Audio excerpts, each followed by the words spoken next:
आज हम त्रिकोणमिति पढ़ेंगे। क्वेश्चन है, आकृति में tan p minus cot r का मान ज्ञात कीजिए। ज्ञात करना है। आकृति जो है पी क्यू आर, तो पी क्यू बराबर 12 दिए हैं, पी क्यू बराबर 12 दिए हैं और पी आर बराबर यहाँ पर 13 दिए हैं। तो जो है तो इसका मान निकालना है। तो यहाँ से हम इसका मान निकालेंगे। पहले इसको लिखते हैं, tan p minus cot r, इसका मान निकालना हमें tan p minus cot r का। तो सबसे पहले हम इसमें जो है ये इस वाले फिगर में यहाँ पर इसका मान नहीं दिए हैं, इसको मान निकालेंगे हम। तो यहाँ पर इसको हम ये 90 डिग्री दी है, 90 अंश है और 90 अंश के सामने वाला कर्ण होता है। ये 90 अंश के सामने वाला जो होता है कर्ण होता है। ये वाली लाइन पी आर जो है ये कर्ण है। हाँ, ये पी आर जो है कर्ण है। तो 90 अंश के सामने वाला जो है लाइन होती है वो जो है कर्ण होता है। और ये इसको हम यहाँ पर थीटा मान लेते हैं, थीटा मान लेते हैं, आर के स्थान पे हम थीटा मान लेते हैं। थीटा और 90 अंश के बीच में जो ये लाइन होती है वो आधार होती है। इसको ये आधार हो गया और ये थीटा के सामने जो लाइन होती है, थीटा के एकदम एग्जैक्ट सामने ये खड़ा होता है जो लाइन, थीटा के सामने जो होता है वो लंब होता है। तो लंब हमारा, इसको हम लंब मान लेते हैं, ये लंब हो गया। अब जो है हम यहाँ पर एक जो है पहले आधार निकालेंगे। क्यू आर आधार निकालने के लिए एक फार्मूला होता है पाइथागोरस प्रमेय। तो यहाँ लिखेंगे पाइथागोरस प्रमेय, यहाँ लिखेंगे पाइथागोरस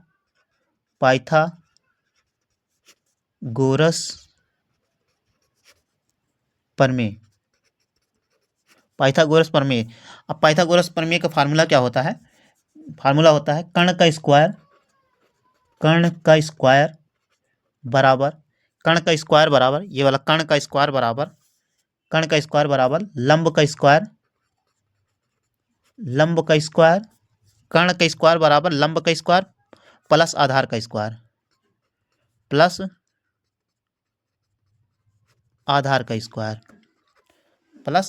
स्क्वायर, ये हो गया। अब यहाँ पर हम लिखेंगे, अब कर्ण कितना दिए हैं? कर्ण जो है 13 दिए हैं। यहाँ पर ये कर्ण जो है 13, कर्ण के स्थान पे हम 13 लिखेंगे, 13 लिख दिए। कर्ण का स्क्वायर बराबर लंब के स्थान पे हम 12 लिखेंगे। लंब क्यों 12 लिखेंगे? क्योंकि यहाँ पर 12 दिए हैं। ये लंब के स्थान पे ये 12 दिए हैं। ये वाली लाइन 12 है, 12 सेंटीमीटर है ये। तो यहाँ पर हो जाएगा 12, लंब के स्थान पे 12 लिख देंगे। 12 स्क्वायर है, होल स्क्वायर है तो होल स्क्वायर लगा देंगे। इसके बाद प्लस आधार जो है क्यू आर है, आधार जो है हमारा क्यू आर है। या आधार को आधार ऐसे ही रहने देंगे या क्यू आर लिख देंगे, दोनों एक ही है। आधार का आधार ही रहने देते हैं हम।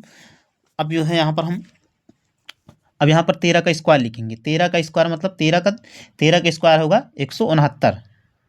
13 का स्क्वायर 13 गुणे 13, 13 का स्क्वायर का मतलब हुआ 13 का स्क्वायर मतलब 13 गुणे 13, 13 गुणे 13 का मतलब 169 बराबर 14 का स्क्वायर होता है 144। 14 का स्क्वायर मतलब 14 नहीं 12, मतलब 12 का स्क्वायर, जैसे 12 का स्क्वायर बराबर 2 बार इसको गुणा किया था, 12 गुणे 12 का स्क्वायर 144, 12 बार हमें 144 होता है। स्क्वायर का मतलब होता है कोई नंबर 2 बार गुणा होता है। वो जैसे यक्स है, ऐसे मान लिए यक्स है, यक्स के ऊपर स्क्वायर लगा है तो इसका मतलब यक्स गुणे यक्स लिखा है। ऐसे 12 के ऊपर स्क्वायर लगा है तो 12 गुणे 12 का स्क्वायर 144 होगा। तो यहाँ पर लिखेंगे हम 144, 12 का स्क्वायर 144 प्लस आधार जो है क्यू आर है। इसी को हम यहाँ पर लिख देते हैं क्यू आर का स्क्वायर।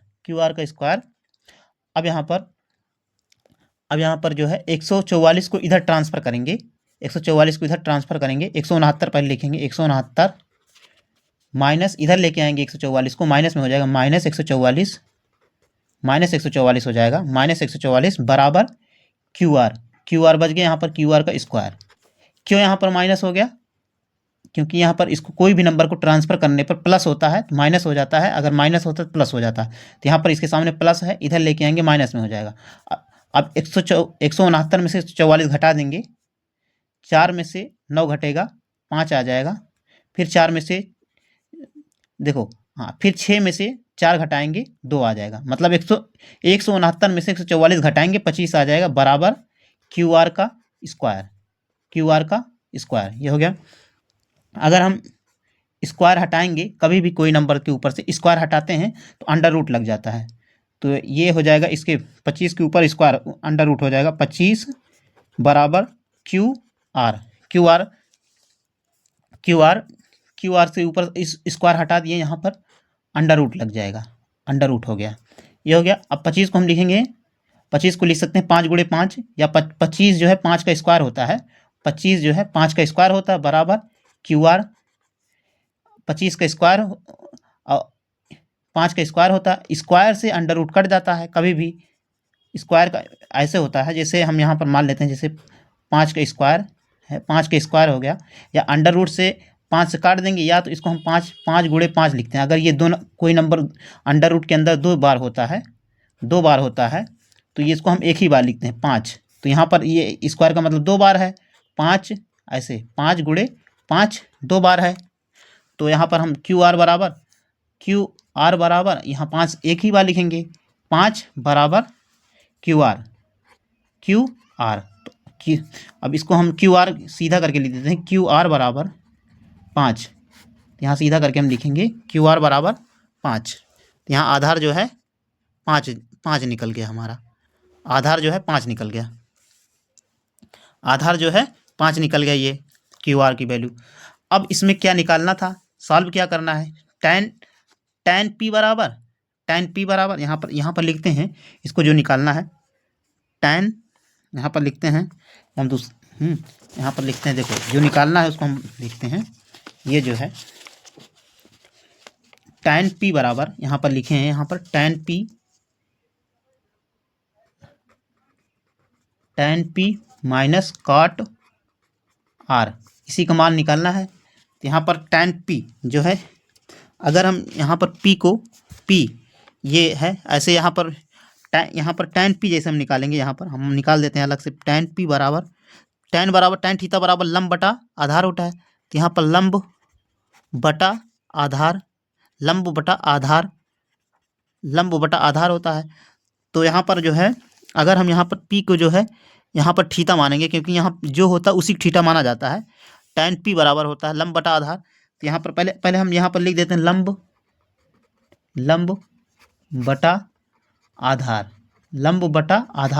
और काट आर का मान, काट थीटा बराबर होता है आधार बटा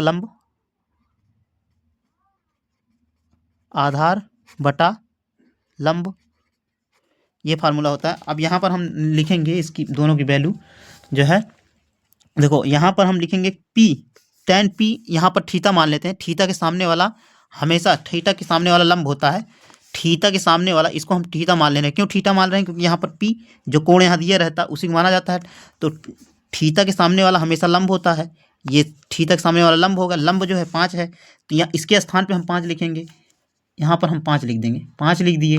क्यों लिख दिए 5, क्योंकि यहाँ पर ये थीटा मानेंगे, थीटा के सामने वाला, और थीटा इसको क्यों माने हैं, क्योंकि यहाँ पर p दिया गया है, tan p थीटा के सामने वाला लंब होता है, तो लंब इसको हम 5 मान लिए, 5 लिख दिए। अब बटा आधार जो है, आधार 90 अंश और थीटा के बीच में जो लाइन होती है उसी को हम आधार मानते हैं, तो ये 12 जो है आधार है, तो यहाँ पर हम 12 लिख देंगे बटा 12, माइनस, अब ये माइनस लगा देंगे, माइनस, अब काट आर, अब यहाँ पर जो है कोड चेंज हो गया है, आर दिया गया है यहाँ पर, काट आर जो है, अब यहाँ पर हम थीटा मान लेंगे, ये वाला थीटा नहीं रहेगा। अब यहाँ पर क्यों थीटा यहाँ पर मानेंगे, क्योंकि जो है कोण, क्योंकि यहाँ पर आर दिए हैं तो कोण यहाँ पर हम मान लेंगे।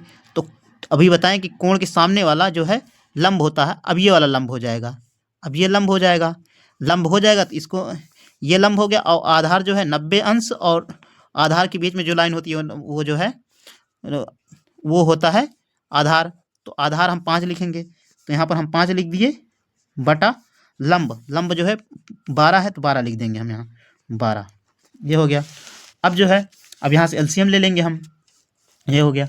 अब यहाँ पर एलसीएम ले लेंगे हम, अगर दोनों नंबर कभी भी एलसीएम में दोनों नंबर हर में जो नीचे अगर सेम रहता है तो एक लाइन ऐसे खींच ले देते हैं, और जो बचा रहता है एक दोनों सेम रहता है तो एक बार ऐसे 12 उतार देते हैं, ऊपर वाला जो नंबर रहता है उसको हम ऐसे उतार देते हैं माइनस, और 5 है तो 5 लिख देंगे, ये लिखे -5।